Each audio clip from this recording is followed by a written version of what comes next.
Hello दोस्तों, विजय academy Indore में आपका स्वागत है।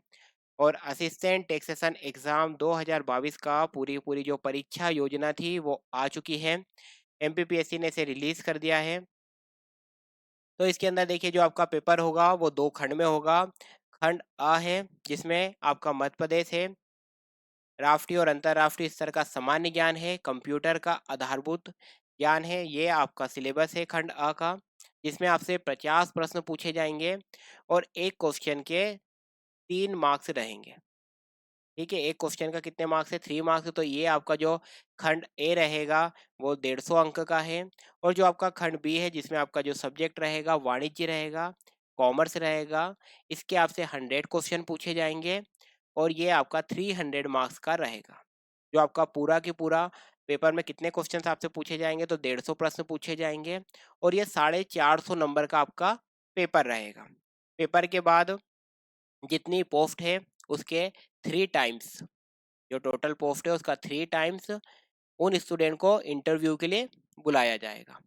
ठीक है। और अगर किसी के सिमिलर मार्क्स भी हैं तो उन स्टूडेंट को भी इंटरव्यू के लिए बुलाया जाएगा। तो ये जो आपका इंटरव्यू रहेगा ये 50 अंक का रहेगा। और जो आपका ये पूरा की पूरा कराधान सहायक परीक्षा है पूरी 500 अंकों की रहेगी। उसके आधार पर आपका मेरिट के हिसाब से पोस्ट आपको मिलेगी।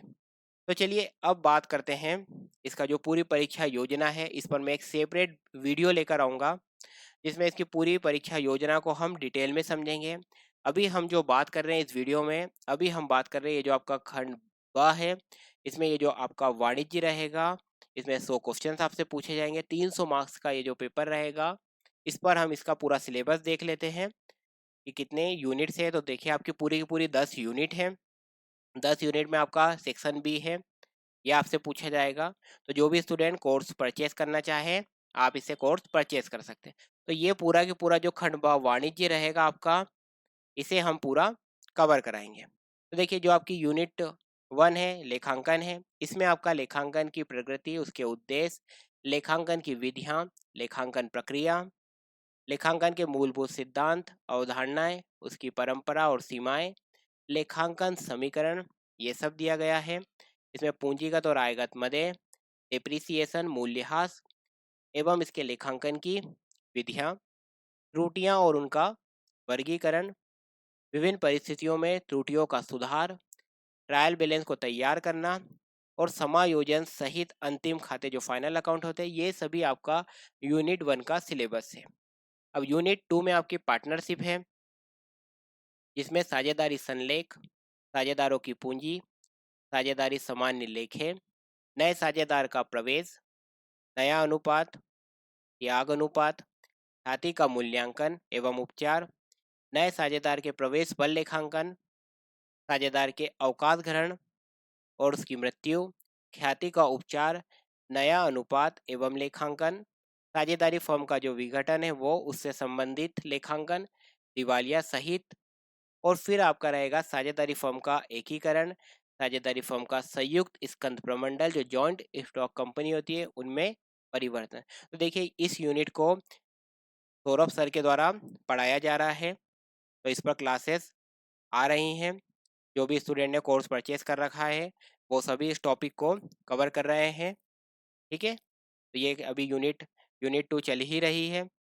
अब बात कर लेते हैं यूनिट 3 पर, निगमी लेखे पे बात करते हैं, जिसमें अंश पूंजी का निर्गमन, जो शेयर कैपिटल होती है उसको इशू करना, इसका फॉरफीचर और पुनर्निर्गमन, अधिकार अंशों का निर्गमन, ऋण पत्रों का निर्गमन एवं उनका रिडप्शन, कंपनी का लाभ हानि का विवरण पत्र, स्थिति विवरण जो आपकी बैलेंस शीट होती है, चिट्ठा होता है ये, लाभांश की घोषणा, लाभों का निपटारा, बोनस अंशों का निर्गमन, अंशों का अधिगोपन जो शेयर का अंडरराइटिंग होती है वो, और अंशों की वापसी खरीद, मतलब जो शेयर्स का बायबैक होता है, ये सभी इसके अंदर मेंशन है।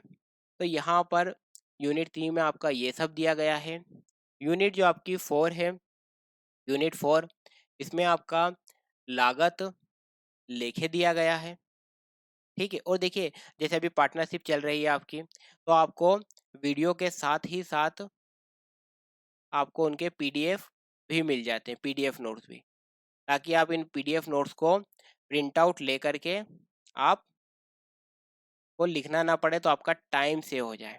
ठीक है, तो आपको वही पीडीएफ नोट्स दिया जाता है जो कि क्लासों में पढ़ाया जाता है, ताकि आपका लिखने का आपका टाइम बच जाए। कहीं ऐसे स्टूडेंट होते हैं, ठीक है, जो जॉब में रहते हैं, तो वो अब सारी बातें तो लिख नहीं सकते, तो इसीलिए आपको हम हमेशा वही पीडीएफ देते हैं, वही पीडीएफ का नोट्स देते हैं जिससे हम पढ़ाते हैं, ताकि आप को बहुत कम मतलब नोट करना पड़े। जो जो हम क्लास में कुछ एड ऑन्स आपको बताते हैं वो आपको नोट करना पड़े, या कुछ हमने कुछ और पॉइंट सरल भाषा में समझा दिया वो, या कुछ एग्जाम्पल वगैरह, तो केवल आपको वही नोट करना पड़ता है।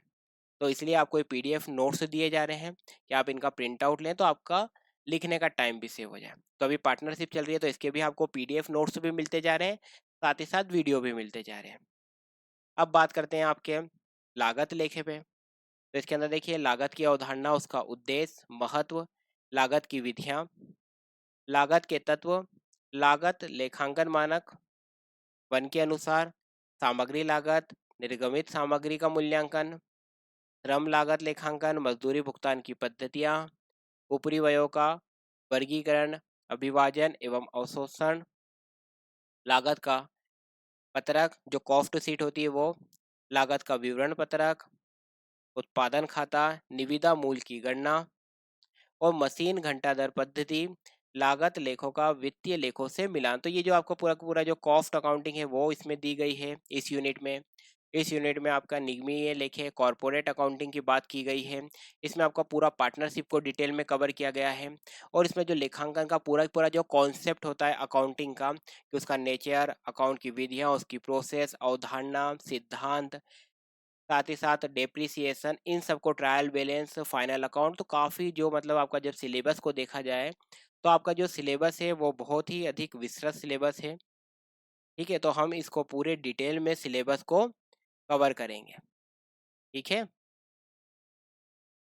अब बात करते हैं यूनिट 5 पे, प्रबंधन की, मैनेजमेंट की यूनिट है यूनिट 5, जिसमें प्रबंध की अवधारणा, प्रबंध की विचारधारा का विकास, प्रबंध का सामाजिक उत्तरदायित्व, नियोजन की अवधारणा, नियोजन की तकनीक, संगठन की अवधारणा एवं संगठन के प्रकार, निर्णयन का परिचय एवं निर्णयन प्रक्रिया, स्टाफिंग का अर्थ, प्रक्रिया एवं स्टाफिंग विधि, नेतृत्व का आशय और नेतृत्व की शैलियाँ, अभिप्रेरणा की अवधारणा एवं उसकी विचारधाराएं, निर्देशन का अर्थ, सिद्धांत एवं तत्व, निर्णय का आशय एवं प्रक्रिया।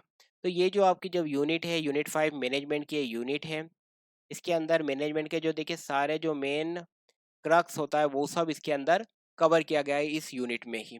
इसके अंदर जो पूरा का पूरा जैसे नियोजन को, संगठन को, स्टाफिंग को, नेतृत्व को, अवधारणा को, निर्देशन को, नियंत्रण को, तो काफ़ी ये भी वास्ट यूनिट है जिसमें आपको पूरा का पूरा जो मैनेजमेंट का कॉन्सेप्ट है, मेन कॉन्सेप्ट, उसे सब कवर किया गया है। जो यूनिट 6 है, यूनिट 6 में कंप्यूटरीकृत लेखांकन प्रणाली। तो कंप्यूटरीकृत लेखांकन प्रणाली का क्या अर्थ है, उसकी क्या विशेषताएं, उसके घटक, कंप्यूटरीकृत लेखांकन प्रणाली के लाभ को, सीमाएं, कंप्यूटरीकृत लेखांकन प्रणाली की मानवीय लेखांकन प्रणाली से तुलना, कंप्यूटरीकृत लेखांकन प्रणाली की स्थापना के चरण, खाता शीर्षकों का संहिताकरण और पदानुक्रम, खातों का निर्माण, ये सभी इसमें वर्णित हैं।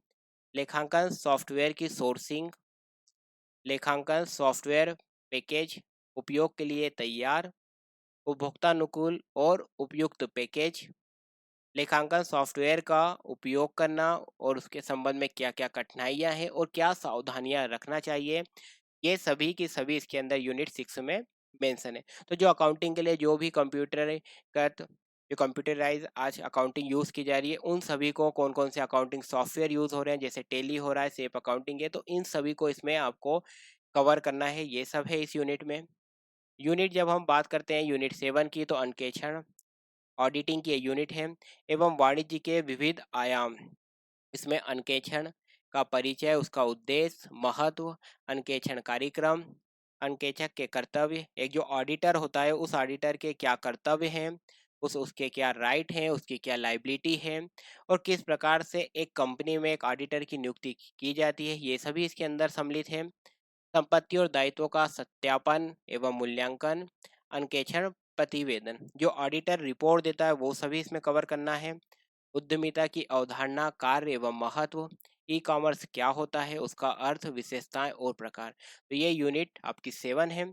यूनिट 8 में आपको व्यवसायिक गणित दिया गया है, तो आपको गणित भी शामिल किया गया है। तो इसके अंदर बताया गया है कि औसत, जो एवरेज होता है उसका क्या अर्थ है, साधारण एवं सांख्यिकीय औसत के क्या प्रकार है, उसकी गणना किस प्रकार से की जाती है, साधारण और परिशोध कमीशन, पट्टे के विभिन्न प्रकार, जो आपको डिस्काउंट दिया जाता है बट्टा डिस्काउंट, और उसकी लाभ हानियां, ये सभी इसके अंदर है। अनुपात और समानुपात के विभिन्न प्रकार एवं गणना, चक्र साधारण और चक्रवृद्धि ब्याज की विभिन्न गणना की जो पद्धतियां हैं वो, समान मासिक किस्त एवं ब्याज की गणना, और इसके अंदर युगपत समीकरण की विभिन्न विधियां, वैदिक गणित का संक्षिप्त इतिहास, त्वरित वैदिक गणना एवं सत्यापन की विधियां। तो देखिए आपको गणित भी कवर करना है। तो जो आपका यहाँ पर जो सिलेबस दिया गया है वो एक एक यूनिट में कहीं ना कहीं जब हम देखें तो वो एक यूनिट नहीं है, कहीं ना कहीं वो एक यूनिट को हम बोल सकते हैं कि एक प्रकार का एक सब्जेक्ट ही आपको दे दिया गया है। ठीक है, शॉर्ट में देखा जाए तो उन्होंने सब्जेक्ट दे दिया है आपको। जैसे एक यूनिट में पार्टनरशिप पूरे पूरा डाल दिया है, एक में कॉस्ट डाल दिया है, एक में पूरा मैनेजमेंट डाल दिया है, एक में आपको जो बिजनेस मैथमेटिक्स होता है उसे डाल दिया है, एक में आपको ऑडिटर्स को पूरा डाल दिया गया है, वो किस तरह से ऑडिटर रिपोर्ट बनाता है, किस तरह से वो वेरिफिकेशन वाउचिंग करता है, ये सभी चीज़ें इंक्लूड हैं। तो इस तरह जो आपका सिलेबस को जब हम देख रहे हैं तो सिलेबस जो आपका है काफ़ी विस्तृत सिलेबस है, तो आपको अभी से ही अच्छे से तैयारी करना पड़ेगी। अब आपको देखिए यूनिट 9 में आपको क्या दे दिया है, जीएसटी दे दिया है, गुड्स एंड सर्विस टैक्स दिया है, वस्तु एवं सेवा कर दिया गया है। इसमें देखिए क्या है कि वस्तु और सेवा कर अधिनियम के अनुसार उसकी जो महत्वपूर्ण शब्दावली है, जो टर्मिनोलॉजी है, इम्पोर्टेंट टर्मिनोलॉजी है, उसे आपको कवर करना है। वस्तु और सेवा कर की संरचना और उसका वर्गीकरण, इसे आपको कवर करना है। वस्तु एवं सेवा की आपूर्ति, जो सप्लाई होती है, कर उद्ग्रहण मतलब ये जो कर है, जो टैक्स है, कब टैक्स की लाइबिलिटी आती है, किस प्रकार से उसका कलेक्शन होता है, और टैक्सेबल जो वैल्यू होती है उसका किस प्रकार से असेसमेंट किया जाता है, का योग मूल्य का निर्धारण, ये सभी इसमें मेंशन है। आयगत आगत कर छूट, सम्मिश्रण योजना, ई वे बिलिंग किस प्रकार से होती है, ई इनवाइसिंग, और कर विवरणियां मतलब जो जीएसटी के समय जो टैक्स के रिटर्न होते हैं वो सभी इसके अंदर मेंशन है। कर का निर्धारण, सूक्ष्म जांच, लेखा परीक्षण, इन्फोर्समेंट प्रवर्तन, लेखे एवं अभिलेख, ये सभी मेंशन है। एकीकृत वस्तु और सेवा कर का अर्थ, जो integrated goods and service tax है उसका क्या अर्थ है, उसका उद्ग्रहण और संग्रहण किस प्रकार किया जाता है, मतलब किस प्रकार से वो लेवी होता है, किस प्रकार से उसका कलेक्शन होता है। और फिर यहाँ पर आपको देखिए जो एमपी का जीएसटी है वो भी इंक्लूड है कि एमपी में वस्तु और सेवा कर का संग्रहण किस प्रकार होता है, ये सभी।